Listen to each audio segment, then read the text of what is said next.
Hello everyone, I'm Ryan. Today I'm reacting to Do You Overthink? Here's a beautiful solution. Acharya Prashant, Sir JJ College, Mumbai, 2022. So always I say I overthink a lot, but I used to think that could be a potentially problem, but now I've mostly ignored it, and now I'm actually, I've always kind of liked it a little bit because I don't have to try; it just does it. It's me. So, in a way, so I'm just going to give this video a shot.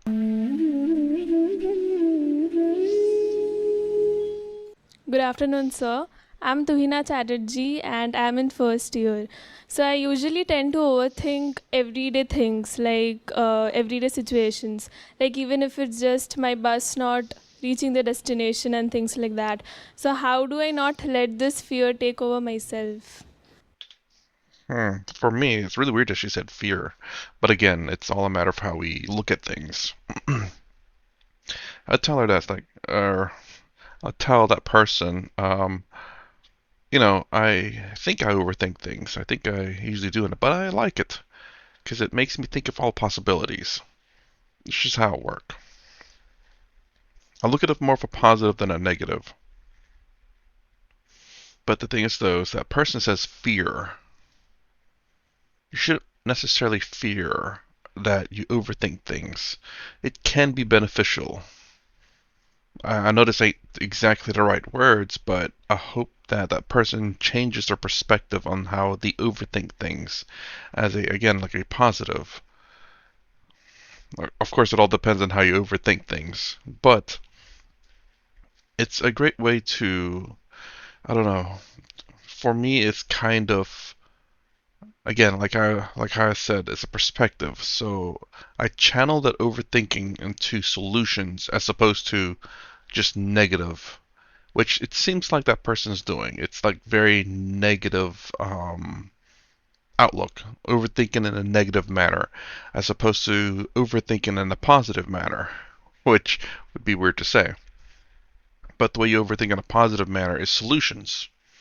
What can you do if this doesn't happen? Um, Essentially that. What can you do? What's the solutions? Where can I go? What can I get? What can I buy? Or where can I walk? Who can I call? Whenever there is an issue. Thinking of all these things is not necessarily a bad thing, but it's all a matter of how you look at it. It can be overloading at times, but for me, I've, I guess I've gotten used to it. It's not to say got used to it per se, but it's more like I like it. I think that might be a better phrase than I got used to. Used to it just means that it could be annoying or whatever, but you've accepted it. Whereas me is I like it.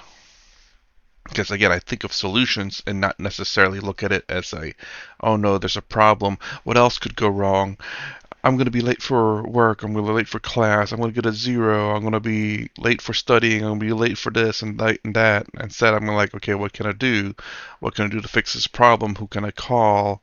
Who do I need to notify so that everything is good for me as best as possible for the situation. Think of better things, think of more important things. I fall into this loop of thoughts where I just think about it instead of actually doing it. Have something in life that overpowers all the random thoughts. I'm talking to you, right? Yes, sir. I happen to be a busy person. There are so many things that I can alternately think of at this moment. What makes me forget all those things? And frankly, to me, right now you're a stranger. All I know of is your name, to some extent your age, the institutions you're affiliated to. That's all that I know about you. Compared to this, there is so much else that I'm involved in. There is my mission, there's my work, and this is a working day, and so many people are dependent on me for what they're doing. Why am I not thinking of them at this moment? because there's nothing you can do at this moment. You're here in the now, and you have you could say a problem in the here and the now. And what I mean by the problem, it's not really a problem, but you have a job to do.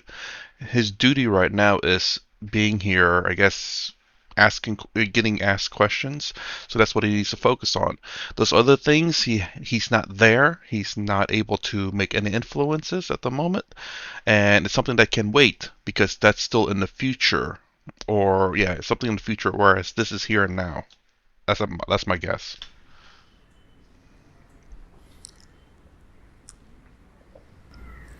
Because this is important. That's all.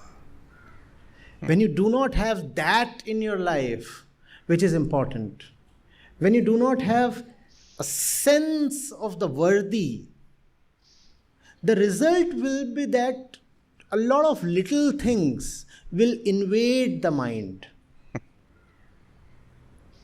There is no way to keep those little things away. They are like germs. They constantly keep attacking you.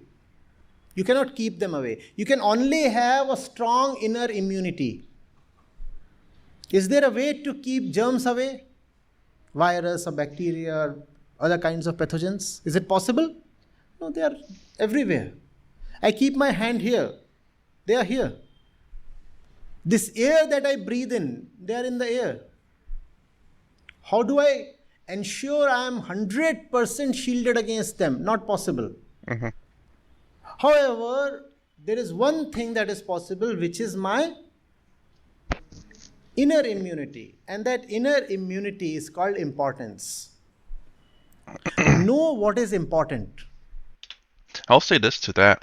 He could have said, like, there are many things you can do. You can put on a rebreather mask. You can carry around Purell or whatever the, alcohol stuff that discovers cuts and stuff. You put it over your cut. You're like, oh gosh, there's a cut there because it burns like crazy. But there are many things you can do to preventative, but is it worth it? I mean, is it worth constantly keeping yourself constantly clean all the time? No. Now, don't get me wrong, when you go eat, do wash your hands and maybe put Purell in your hands before you eat. But that's the good time to do that. Not 6 hours before you're constantly doing all this, 6 hours before you eat, and that's a lot of time wasted. It's wasted time worrying about something that you don't need to worry about until that moment. Of course, you don't stick your, hands in your mouth or anything, or any orifices for that matter. And then wearing that mask, is it like, is it really important? Maybe not. You don't have to wear it inside your house. Maybe during, certain times it was wise to wear it, so you don't spread germs. And if you get the right kind, you could prevent from getting in too. But is it worth wearing it every single day? No, it's going to be highly inconvenient. Maybe you don't really need to wear it every day. You don't need to wear it in your house. You don't need to wear it where you're sleeping. Maybe even the places that you go to, you don't need to wear it. Now, if you go to a hospital, it might be wise to wear something like that, perhaps, because it's where everyone goes when they're sick. So it's a matter of thinking things through logically, doing what you can to kind of prevent things ahead of time, doing things at the moment. So I guess this is all to say that you're sitting there worrying about washing your hands 6 hours before you eat, when all you need to do is right before you eat is to, before you handle your food, your fork, your plate, all that, is to wash your hands then and there instead of 6 hours before. All that time worrying about washing your hands is just a waste of time of worrying. And I guess this kind of goes back to the living in the present. Eckhart, Eckhart, something, I forget what his name was. It's a white dude. I don't know if it's British or American, but he always talks about the now and the present. Same with Sadhguru. I think Acharya here has said it too, but it's about being now in the present also kind of helps with that. Stop worrying about things in the future. I'm not saying forget about it, but if there's nothing you can do about it until the future, worry about it then. So, for example, I have to go to work in say 6 hours. I'm not going to sit there worry about going to work for 6 hours until I have to go to work. I know I have to leave at this time. I'm not going to worry about, oh, I need to leave. I have to make sure that I leave at this time, so I can make it to work in time. No, it's like, okay, I'm going to live now and here and now. It's not 6 hours from now, so I'm going to do whatever I need to do. 6 hours from now, it's like, oh, I have to leave the work from now. Now I will go to work, essentially. If you understand what I'm saying, it's just don't worry so much about the future. Make sure everything's in place for it to go according to plan, but worry about the here and now because that's the only thing you can change. And them random things will cease to matter. If you find yourself thinking about unimportant matters too much, it just means that there is a huge inner vacancy for something important, and that vacancy has not been filled. Hmm. The mind cannot tolerate a vacuum. I'm sorry, I had to pause it there because this made me think about a lot of people who do protesting and stuff, especially in the United States. They have no worries, nothing important going on in their life, so they have to find something important. And him saying the mind cannot tolerate, sorry, the field of mind cannot tolerate a vacuum because they have zero worries in their life. They feel that they have to find justice somewhere, even though their justice isn't justice a lot of the times. A vacancy. The mind needs something to chew. You cannot just abruptly bring the mind to a thoughtless state. Not possible. So, what to do? As students, as beginners, what to do? Determine what is important. Honestly give it due credit. And I like to say, fall in love with it. Make it your life. Then there will be no space to think of random things.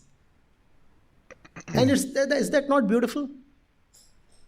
Life is pestering you with all the normal trivia. And yet you are not bothered. Why?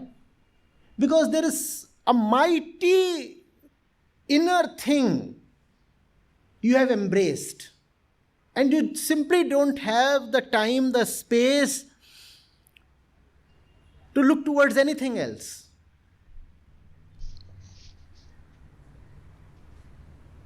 Is it hot? Yes, it is. Is it cold? Might be. Are you hungry? Probably yes. Do you need a little more money? Of course I do. Care for better clothes? Why not? But so sorry. In spite of all these things that I might potentially care for, I am occupied. Nobody will ever have enough money. Nobody will ever be able to say, I do not need more clothes or better clothes. Nobody will ever say, all my desires are now satisfied. That's not going to happen. Nobody will ever say the situations are all perfect. No. Those things will continuously remain, just like the pathogens we talked of.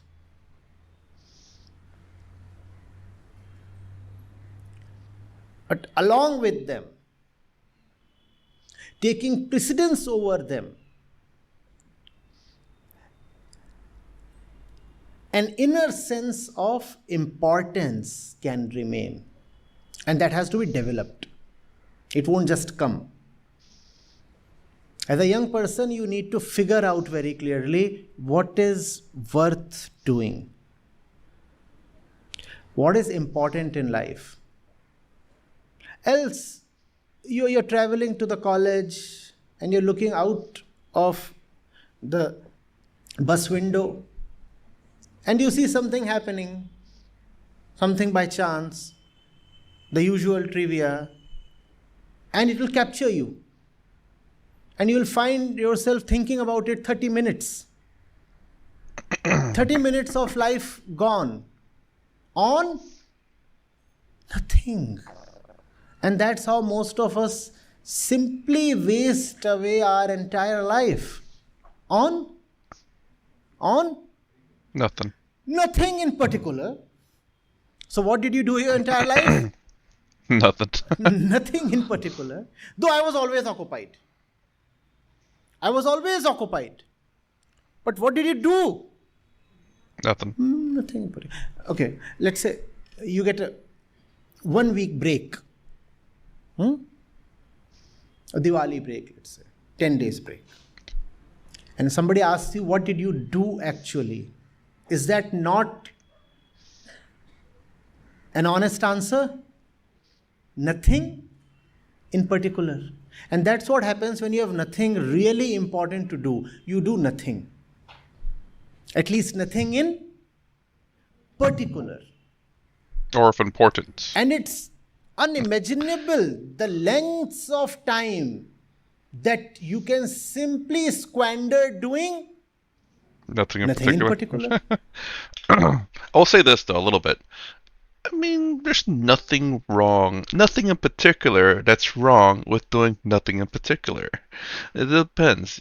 Like, if you're not doing anything in particular, but you're enjoying the moment, I think that's a win. But of course, you do have to enjoy it. So, I kind of want to go back a little bit to what he was saying about the mind. I've started thinking about that. Like, I'm wondering about my mind. And I think I don't really think a lot now that I think about it. And what I mean by this is that I do think about things in the moment. And only whenever certain things come up that I think about things. Otherwise, I'm not thinking about things. Not as much as I used to, I suppose. Um, I don't know why. Or maybe this is always I've thought I've never really thought about my thinking. Weird to say that. But if I see something, it's like, oh, that's something I have to do in the future, I think about that for a moment. It's like, okay, that's the future, and I stop thinking about it because it's nothing I can do about it now. It's like, oh, that's something I have to do now. Let me think about how I can approach this, solutions to, or when I want to do it, if I want to do it now or later, and whether what solutions it is to fix or to do with that thing, and then I do it. And then I stop thinking about things. I think about the things in the now.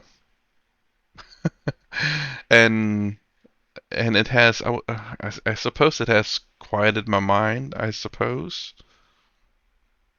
Again, but I think it's just probably just a phase of me where I remember I do think a lot about a lot of things, but I said I've ignored it. Now I think maybe it moved on to like, well, if my mind was probably saying like, well, if you're ignoring me, I'm just not going to think about anything. Then what's the point if you're just ignoring me? So maybe it moved on to that point where now it just doesn't think about things unless I need to think about things, perhaps. So again, just to reiterate, nothing in particular is not necessarily a bad thing because imagine you just sitting on a hillside looking at the valley. Are you doing anything in particular? No. But are you enjoying yourself? Absolutely. So it's not necessarily nothing in particular, but you do understand that what he's trying to say is essentially that you're trying to do something, you're wanting to be productive, but yet you're squandering your time on nothing in particular. Whereas if you're just trying to enjoy yourself, generally speaking, nothing in particular can be a great thing. 2 months summer holidays spent doing nothing in particular. Well, nothing in particular. My driver, I make it a point, he drives slowly so that sitting on the rear seat, I do not get disturbed. Why? Because commutes take long, 1 hour, 2 hour, and I want to read. Ooh, I can't do that. That's a dedicated time I get to complete my reading list. Else, it's very possible to simply say I was traveling, so I was doing Nothing in particular. And it's not that you are doing nothing at all when you are traveling. You are doing something. What are you doing? Staring Breathing? out of the window, Oh. looking at something random. In between, you just scroll through the feed, Facebook or something. Type something random on Instagram. Ogle at some nice faces passing by. You don't know their name. The fellow will be in visual range for 2.2 seconds. And yet the fellow becomes so important.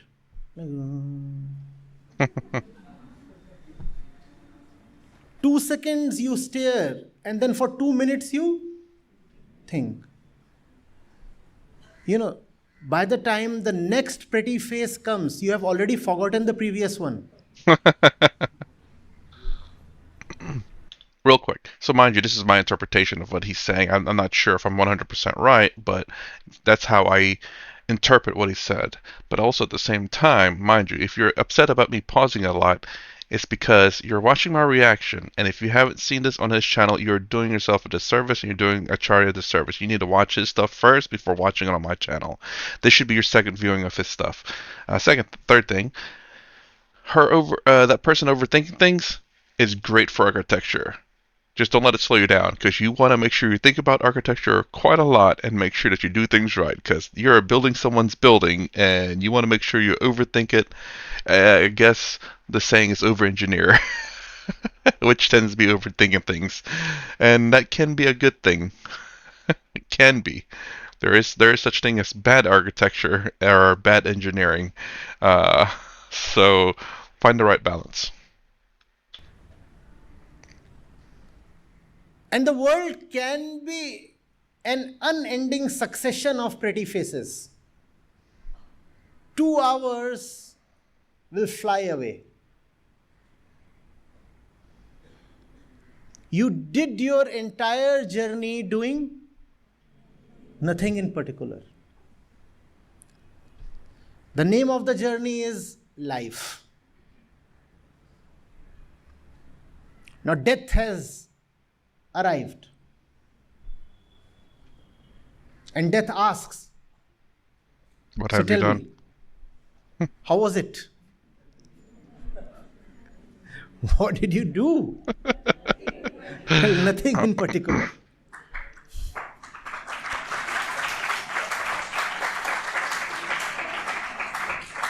Though I was always busy. Always busy. You'll never find anyone saying, I have so much time. Kindly assign me some task. Ever found somebody begging for work? No. Everybody is running behind on schedule, right? If you happen to have a to-do list at all, of any kind, you're always behind the list. Are you not? So everybody is occupied doing nothing in particular. Have one thing worth living for. You will forget when you board the bus. You will forget when the destination has arrived. Somebody will have to prod you to get down.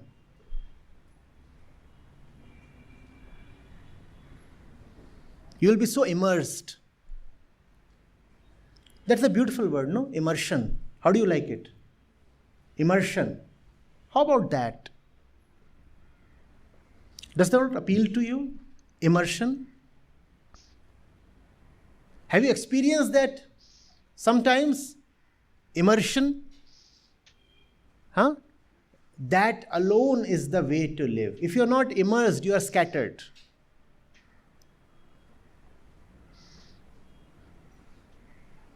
How does it feel to be scattered? Have you experienced that? A state of being scattered inwardly? Have you? Isn't immersion beautiful? Have you seen how time stops when you are immersed? No, I've seen time fly when I'm immersed. I don't know what you're talking about. But to kind of go back to this bus thing where when you're immersed, especially when you're on a bus, you said you'll forget about getting on, you'll forget about the trip. But what were you doing while you were on the bus? I wonder if the answer to that would be nothing in particular, or would it be you're immersed in your thoughts, but you're still doing nothing in particular. So I wonder what the difference is. Is it because you were busy focusing on one thing? Kind of wondering that. Hmm? And if you can have immersion in your everyday life, that alone is the best meditation. Are you getting it? And if you can have that immersion, that is an antidote to all kinds of mental troubles. Otherwise, there is the menace of depression, anxiety, and all kinds of mental things, especially among the young.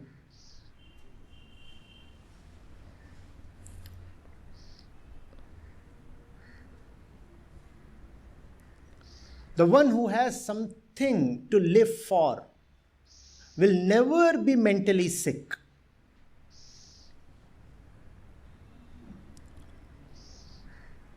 And mental illness is a pointer that life is devoid of essence.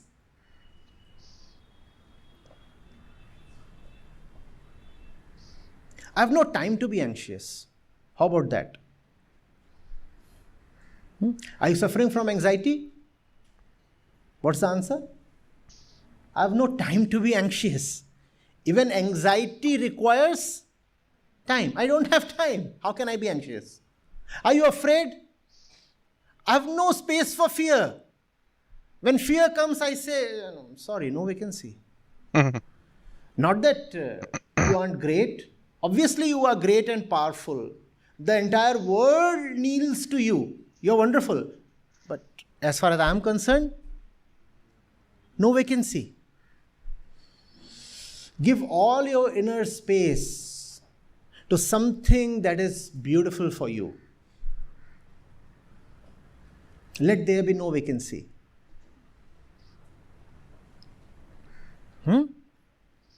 Get a headband, no vacancy.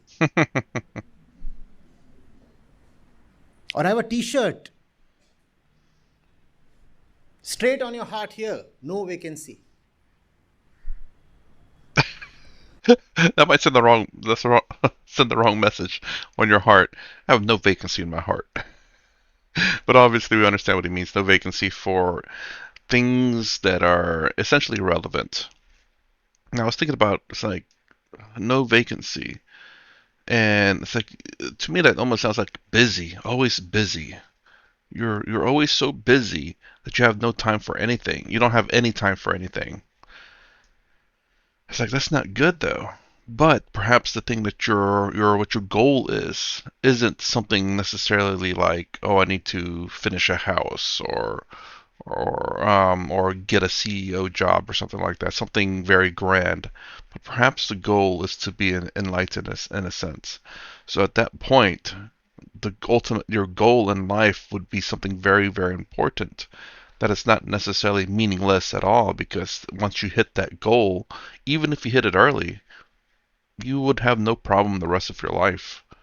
Whereas being the CEO, once you hit your goal, well, what are you going to do afterwards? Whereas this goal has to be something very important. I don't know if he has said it or not because it to me it sounds like he's telling people to find a very important goal, but he never said what the goal is. And maybe some people's goal would be like CEO or start a family. And maybe this is what he intended for these people in his college, is to, once you got a family, then the next goal is to be a CEO of a company, or the next goal is to start your own business. Then after you start your own business, the goal is to be successful in that business. After that goal becomes successful, then you say, so you want to branch out and make I don't know, multiple businesses. The same business, but just in multiple location would be the next goal. I don't know if he means it that way, but he hasn't. I don't believe he says that the ultimate goal, which I know he does say in his other videos, is to be how to say, to be. I don't know what the right word is. I don't know or remember if he said it, but essentially it's to be enlightened, which is to be aware of your true self of pure consciousness. But I don't know how they think. I don't know if they understand what I guess Acharya here teaches per se.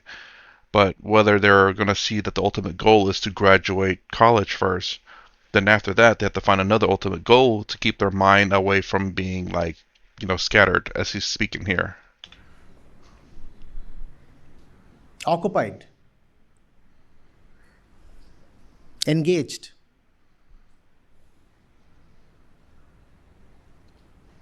The knowers in the spiritual domain, they have said we are wedded already.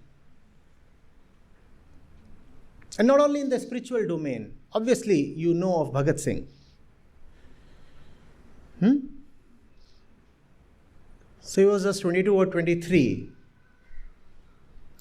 when he laid down his life. His mother had approached him once.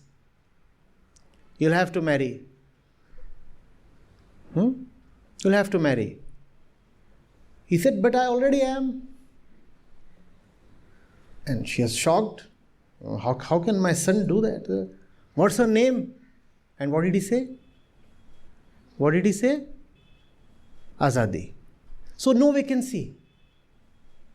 The girls are all beautiful, but sorry, no vacancy. तेरी दुल्हन का नाम क्या है? आजादी.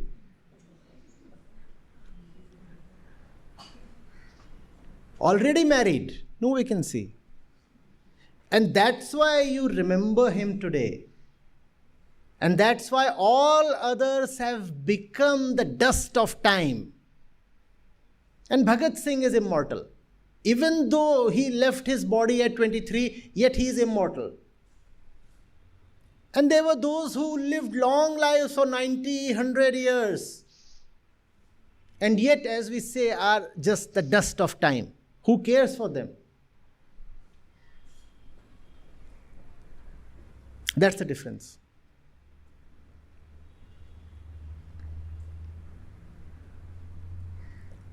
Have an early wedding, as early as possible.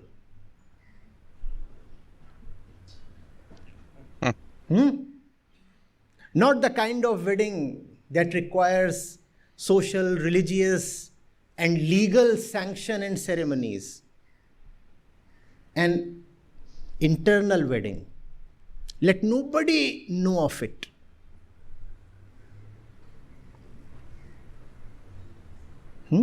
Freedom. Azadi. What do you think? Bhagat Singh had time to think of miscellaneous things?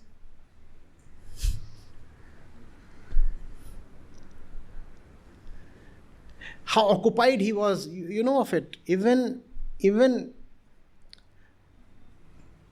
on the eve of his hanging, he was still reading the Bhagavad Gita.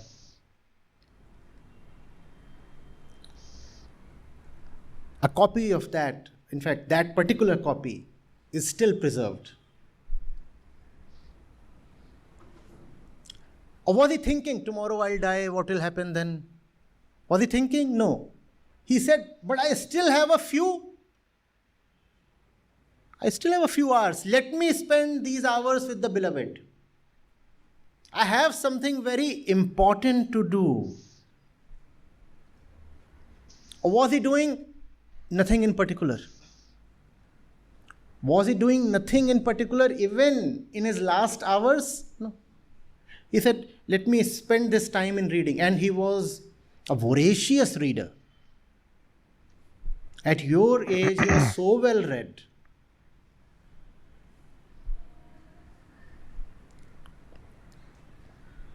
Never had any time to waste. Okay, so that answers my question about the forgetting about the getting on the bus and forgetting about the ride. It's a sure fact that we do a lot of things with nothing in particular, but however, the mind is filled with an ultimate goal with one scenario, where the mind is filled with random scattered thoughts in another scenario. So even though as far as I understand him, is that while maybe you're doing nothing in particular, but you could be focused on something. Perhaps that is the message.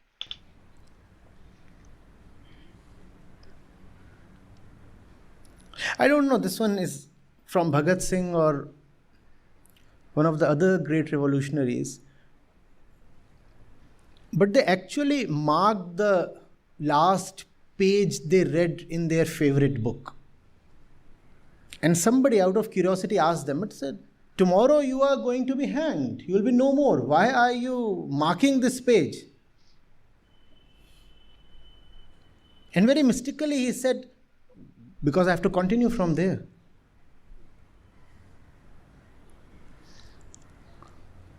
No time for self pity, inner misery, sad thoughts. No time. I'm busy with the right thing, even in my last moment. Huh?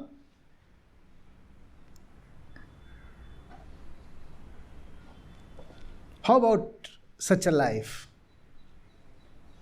Does it not excite you? It does not, it seems. Or does it? Well, I'd say they'll all be pretty close to their deathbed if that is the life that they're going to live. I'm sure Acharya would seem that as a very fulfilling life, but I'm sure they see things differently. Like they want to live a long life, but they want to live a life like his, but not at the age of 23. Perhaps a long life where they can do what he has done. It does. Be extremely occupied.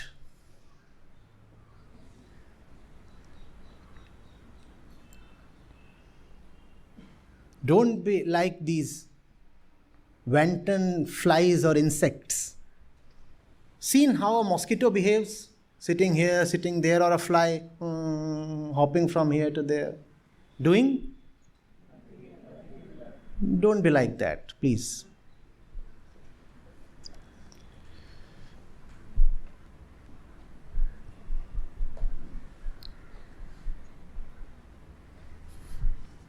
Yes, sir. Sit. Thank you, sir. Okay, so I don't know if I missed it or not, but I'd hope that I missed it. But let me know what you guys think. So my thought is here is that obviously there is an ultimate goal. I know he teaches it, but I must have missed it, or yeah, I must have missed it, or he didn't say it. I guess that is the or. An ultimate goals, of course, is enlightenment, pure consciousness. But I have, again, how I say I have multiple minds, meaning that I have the mind if I didn't know him, if I didn't know Advaita Vedanta. Okay, I didn't know Advaita Vedanta, I don't know him, and I don't know Advaita Vedanta or him. I have the mind where I know Advaita Vedanta but not him, and I have the mind if I know him but not Advaita Vedanta, and then my mind, and then a Western mind. So all these minds, and these are the different perspective that I'm when I listen to any kind of video, and in all those minds, I think of um, the different kinds of answers or questions I would have. So, for example, I know for the most part, that his ultimate goal is pure consciousness, which is essentially enlightenment. Um, and I was hoping he would point that out, because then at the mind of someone who doesn't watch Acharya Prashant or doesn't know Advaita Vedanta, that you know that that is the ultimate goal. But if you never heard anything like that, then you say, oh, so I should be thinking about what my ultimate goal is, which is I want to be the CEO. Well, and if you look at their minds, it's probably like, I need to graduate this college. That's my ultimate goal for right now. Um, and maybe get a family, and then maybe get a business. Either start up my own business or work for a business or be a CEO of a business. These are ultimate goals that they have. Whether it's the ultimate goal, or whether it's just the ultimate goal for the moment, because they had to take things in steps. You can't be the CEO of a company if you haven't graduated college. Well, you could, but generally speaking, it might be easier if you graduated from a college. Um, or get the job in the first place. It's like, well, first I have to work for the company before I can become the CEO of a company. Or I have to work for a company to become the CEO of another company, to show that here's my list of credentials. I think I make your CEO. I think I will make a great CEO for your company. You know, and that's the thing. It's like, again, with my multiple minds, this is the questions and things I think of, because he does say no vacancy. What was the other one? Nothing. Well, the nothing in particular part. Scattered mind with the flies. Um, there's something else he said there too. But essentially keep your mind occupied in a sense. So I'm maybe somewhere in this speech, or in this presentation in the college, that he has said that. I don't know. Let me know if I missed it in that speech. Let me know where it's at. Or maybe he didn't say it, and maybe he did mean it to be, more of the materialistic terms, where, your ultimate goal is this, and then this, and then this, steps by steps to progress your life, so that you're not thinking about other things. I don't know. This is just apparently a snippet of the longer speech or presentation